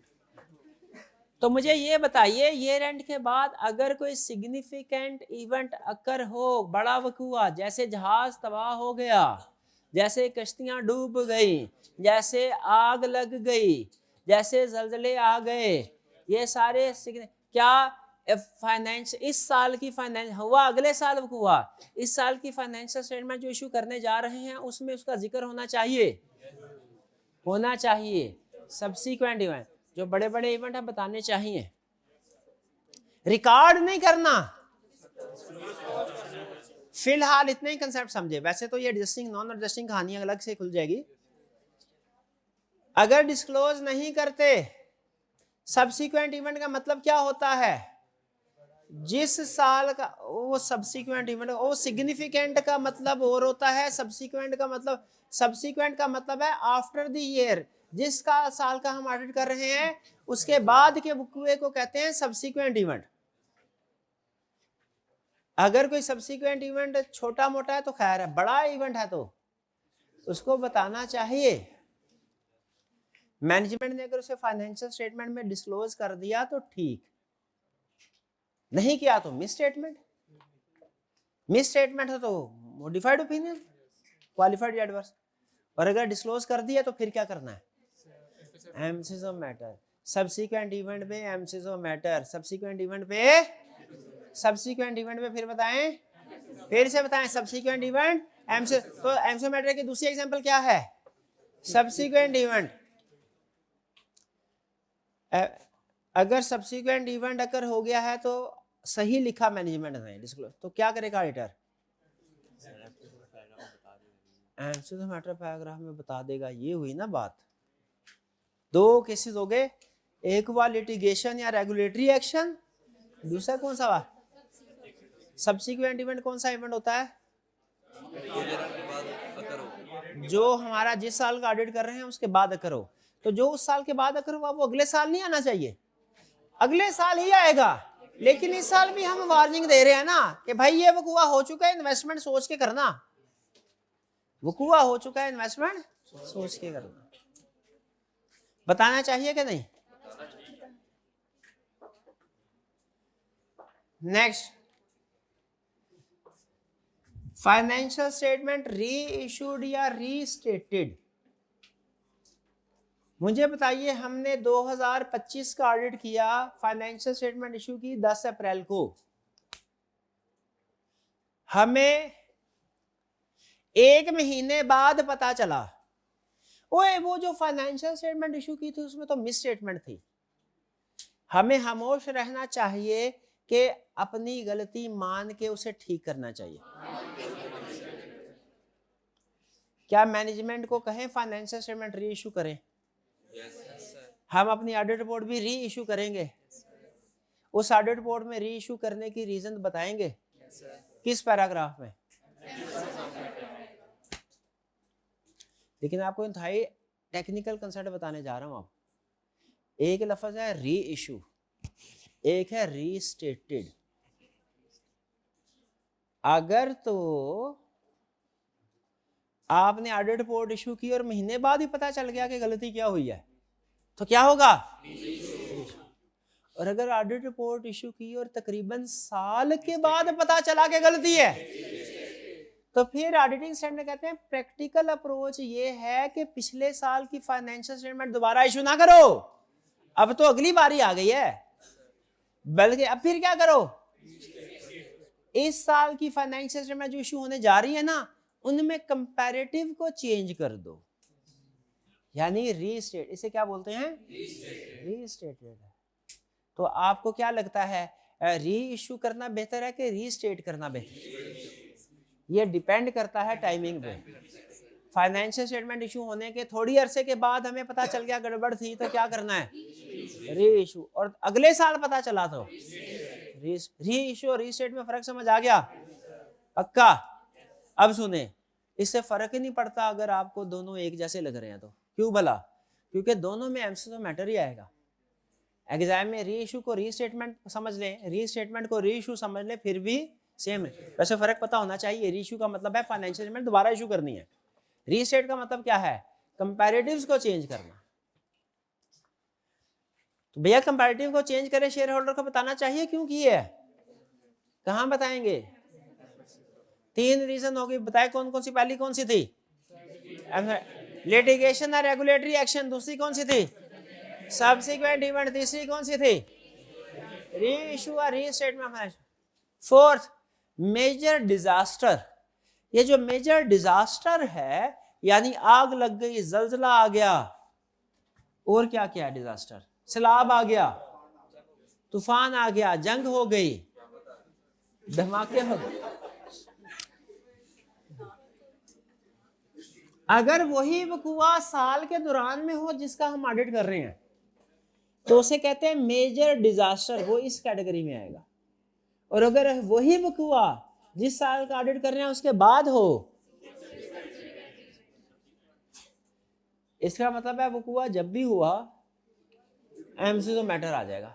आग लगे, लेकिन याद रखिएगा जब कभी आग लगे आपने ये जरूर देखना है आग कहाँ लगी। जब कभी आग लगे ये जरूर देखना है आग कहाँ लगी। अगर आग लगी काउंटिंग रिकॉर्ड को तो वो एमसीक्यू मैटर में नहीं आएगा,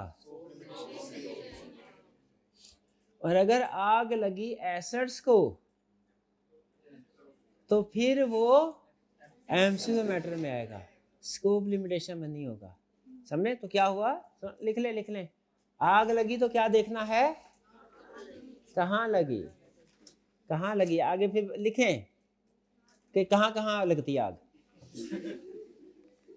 अगर रिकॉर्ड जला स्कोप लिमिट, शाबाश शाबाश शाबाश। और अगर एसेट जले, आगे चलते हैं। Early adoption of new counting standard. भाई काउंटिंग स्टैंडर्ड आने बंद हो गया कि अभी भी आ रहे हैं? आ रहे हैं। जब नया काउंटिंग स्टैंडर्ड आता है फौरी तौर पे रिक्वायर्ड हो जाता है कि 2-3 साल का टाइम देते हैं। ट्रांजिशनल पीरियड बोलते हैं, क्या टेक्निकल ट्रांजिशनल पीरियड बोलते हैं। लेकिन क्या कोई अगर कंपनी चाहे तो अर्ली अडॉप्ट कर सकती है? कर सकती है।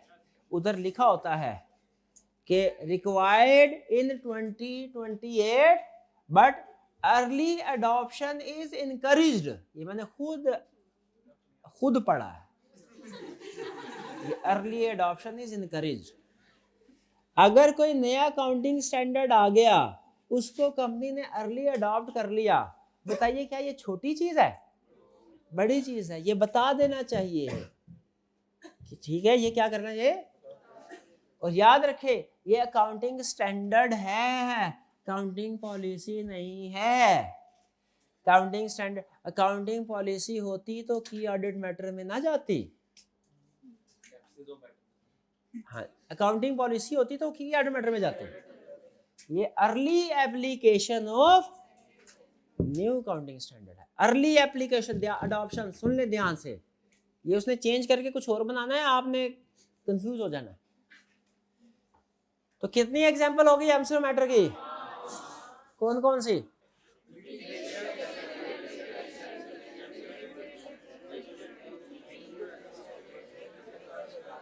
अब सुने आगे। जब फाइनेंशियल रिपोर्टिंग फ्रेम पता है ना क्या होता है? किसने सेलेक्ट करना होता है, अडॉप्ट करना होता है? मैनेजमेंट। और हमने एज ऑडिटर क्या चेक करना होता है? वेरीफाई के सही किया है कि नहीं, एक्सेप्टेबल है कि नहीं। बताइए अगर financial reporting framework not acceptable है लेकिन लॉ रिक्वायर करता है कि इसी के मुताबिक काम करो, तो फिर उसी के मुताबिक करेंगे। उसे हम क्या कहते हैं? Unacceptable framework but prescribed by law. अगर हम मजबूर है, हम कौन है? मजबूर। कैसे मजबूर हैं? कि फ्रेमवर्क तो नॉट एक्सेप्टेबल है लेकिन रिक्वायर्ड बाय लॉ है। बताइए ऑडिट करने में मजबूर है कि नहीं? मजबूर। तो क्या हमें शेयर होल्डर को बता देना चाहिए? जैसे उसमें उन्होंने कहा था, सवाल उठाया था कि अगर स्कोप लिमिटेशन ही है तो ऑडिटर विड्रॉ क्यों नहीं कर लेता? ठीक है, तो वो कर सकता है, कुछ केसेस एक्सट्रीम केसेस में कर भी लेता है। तो इसी तरह अगर financial reporting framework not acceptable है लेकिन ऑडिटर मजबूर है ऑडिट करने में, क्यों? क्योंकि रिक्वायर्ड बाय लॉ, तो ऑडिटर अपनी मजबूरी बता दे। कैसे बताए शेयर होल्डर को?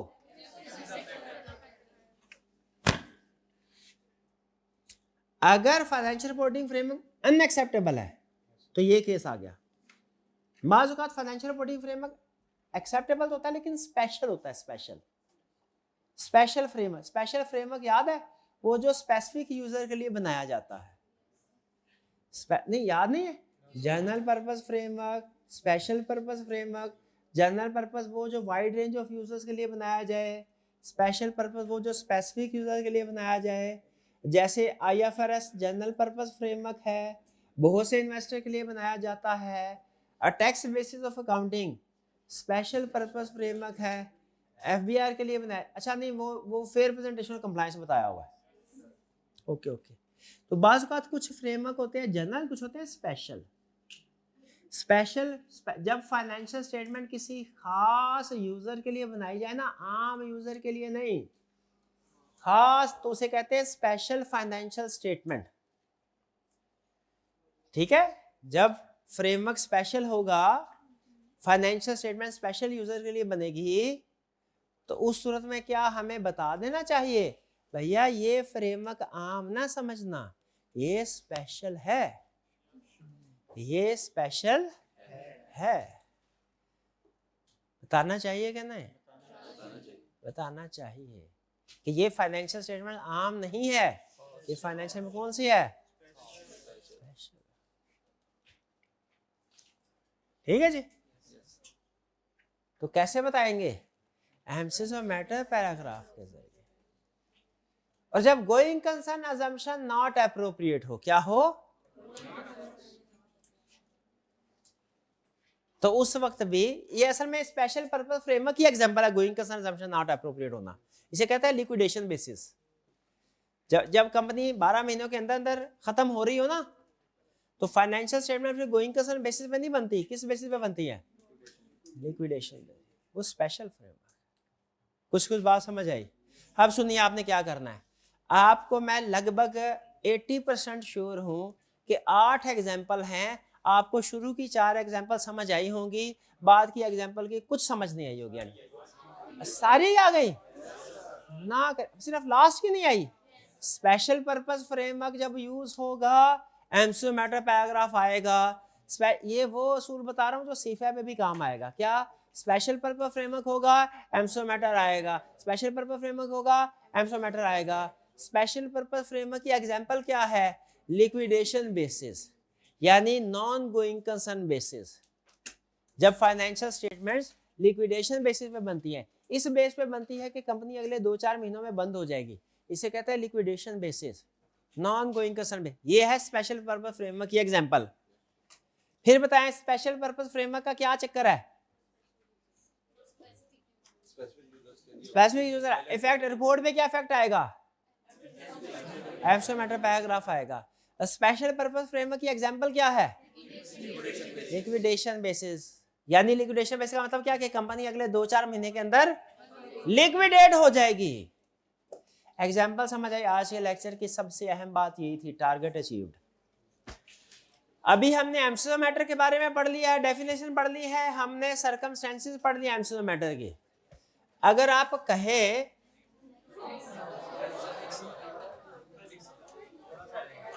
लिखना कैसे है, थोड़ा भाई हेडिंग देंगे एमसीक्यू मैटर, कोई नई बात थी इसमें? अगर दिल करे ना ज्यादा तो एमसीक्यू मैटर के आगे इनमें से जो भी केस आ रहा है, पहला दूसरा तीसरा, उसका टाइटल भी लिख दे ताकि पता चल जाए। लेकिन ये ऑप्शनल है, ये हेडिंग लाजमी है। आगे फर्दर कंटेक्स्ट लिखना चाहे तो लिख दे, ऑप्शनल है। तो एमसीक्यू मैटर में लिखना क्या है? 3 चीजें। पहली चीज, मैटर बीइंग एम्फसाइज्ड, जिस मैटर को एम्फसाइज कर रहे हो वो लिखना है। क्या वो ये मैटर है जिसको एम्फसाइज कर रहे हैं, कि ये वाला मैटर है, कि ये वाला मैटर है, कि ये वाला मैटर है, कि ये वाला मैटर है, कि ये वाला मैटर है? कौन सा मैटर है जिसको एम्फसाइज कर रहे हैं? जो भी मैटर हुआ, चाहे सब्सिक्वेंट इवेंट हो, चाहे स्पेशल पर्पस फ्रेमवर्क हो, चाहे लिटिगेशन हो, चाहे रेगुलेटरी एक्शन हो, जो भी मैटर होगा वो बताना है। स्टेट मैटर बीइंग है, किस मैटर को एम्फसाइज कर रहे हैं। फिर दूसरी बात, क्या वो matter notes to the accounts में लिखा होगा कहीं? तो नोट्स टू द अकाउंट्स का रेफरेंस भी दे कि मजीद तफसीलात के लिए ये नोट मुलाहजा फरमाए। बकिया सफा नंबर वो लिखा होता है ना, सफा नंबर, समरी इधर दो, डिटेल के लिए नोट्स टू द अकाउंट्स। और फिर एंड पे लिख दो क्या, this matter does not modify opinion. क्या लिख दो, our opinion is not modified in respect of this matter. क्या लिख दो, इस लाइन का मतलब क्या है, our opinion is not modified in respect of this matter. पढ़े पढ़े, दिस मैटर नहीं, दिस मैटर। हाँ, our opinion is not modified in respect of, focus modified पे नहीं है, दिस मैटर पे है। इसका मतलब बाद में समझाऊंगा आपको कि मैंने दिस के ऊपर क्यों फोकस करवाया। ये फोकस जो है ना, ये लिखना मुश्किल है कि इसको फोकस करना, लेकिन समझ गए ना। ओके, अच्छा अब आप मुझे ये बता दीजिए, क्या ये जो ड्राफ्टिंग के असूल हैं और ये जो पैराग्राफ बनाया गया है, क्या इन असूलों में और इस पैराग्राफ में कोई मुताबिकत है, और क्या ये मुताबिकत महज इत्तफाकिया है? पढ़ के बताते हैं। We draw your attention to note number X of the financial statements। क्या ये एमसीक्यू मैटर में आता है नोट्स का रेफरेंस? ये क्या है? रेफरेंस। तीन चीजें आती है ना एमसीक्यू मैटर में। पहली चीज आ गई, दूसरी चीज which describe uncertainty related to outcome of lawsuit filed against company by XYZ company। ये क्या है? ये मैटर एम्फसाइज्ड है। आ गया मैटर एम्फसाइज्ड। ये दूसरी चीज। तीसरी चीज क्या थी? Our opinion is not modified in respect of this matter। इसकी वजह से मॉडिफाइड नहीं हुआ, किसी और की वजह से हुआ हो तो हुआ, इसकी वजह से नहीं हुआ। भाई बात समझ आए? तो मुझे बताएं कि ये हमारी एग्जाम्पल में से कौन सी एग्जाम्पल थी? कौन सा? पहली एग्जाम्पल। शाबाश। कोई बड़ी लंबी चौड़ी एग्जाम्पल तो नहीं है? याद कर लेंगे इसको। तो बताइए एमसीक्यू मैटर कहाँ आना चाहिए? आखिरी बात भैया, बेसिस फॉर ओपिनियन से पहले आना चाहिए कि बाद में? इसको फिर कभी बताएंगे कि ये क्या लिखा है। If related to reporting framework, सारे रिलेटेड टू रिपोर्टिंग फ्रेमवर्क ही होते हैं। असल में कुछ होते हैं वो जो लीगल रिक्वायरमेंट से भी रिलेट करते हैं। फ्रेमवर्क अलग होता है, लीगल रिक्वायरमेंट अलग होती है ना रिपोर्ट में। कह रहे हैं अगर वो लीगल रिक्वायरमेंट से रिलेटेड हुआ तो उस वाले सेक्शन में जाएगा, और अगर वो फ्रेमवर्क से रिलेटेड हुआ तो कहाँ आएगा? ओपिनियन के बाद। ये कंफर्म है कि ओपिनियन और बेसिस फॉर ओपिनियन के बाद आएगा एमसीक्यू मैटर, लेकिन की ऑर्डर मैटर से पहले आएगा कि उसके बाद? It depends. दोनों में से जो ज्यादा अहम है, अगर किसी रिपोर्ट में एमसीक्यू मैटर और की ऑर्डर मैटर दोनों हो तो पहले कौन आएगा? जो ज्यादा अहम है। एमसीक्यू मैटर ज्यादा अहम वो पहले आएगा, की ऑर्डर मैटर ज्यादा अहम तो। ये कुछ समझ आई? आज के लेक्चर में सुन लीजिए, आपने घर जाके ना इसका आपने मैट्रिक के बेस्ट फ्रेंड को जितनी दफा जिंदगी में देखा हुआ है ना, उतनी ही दफा आपने इस चैप्टर की एग्जांपल्स को देखना है, ताकि फौरन नजर के सामने आए, पता चल जाए कि ये कहाँ थे। ये बार बार पढ़ें, याद कर सके तो बहुत अच्छा, वरना बार बार पढ़ना लाजमी है। इसका रटा लगा लेना है, इसका रटा लगा लेना है, बाकी सिर्फ अंडरस्टैंडिंग है। ये बार बार पढ़ें, इतना पढ़ें कि जैसे ही केस सामने आए फौरन पहचान लें कौन सी एग्जांपल थी, और इसको रटा लगाना है, और बाकी रीडिंग कर लें, थोड़ी सी अंडरस्टैंडिंग मिल जाए। कुछ समझ आए? कोई क्वेश्चन पूछना चाहते हो तो पूछ लें। कोई नहीं पूछना? चलिए आज का लेक्चर यहाँ खत्म करते हैं हम। अल्लाह हाफिज।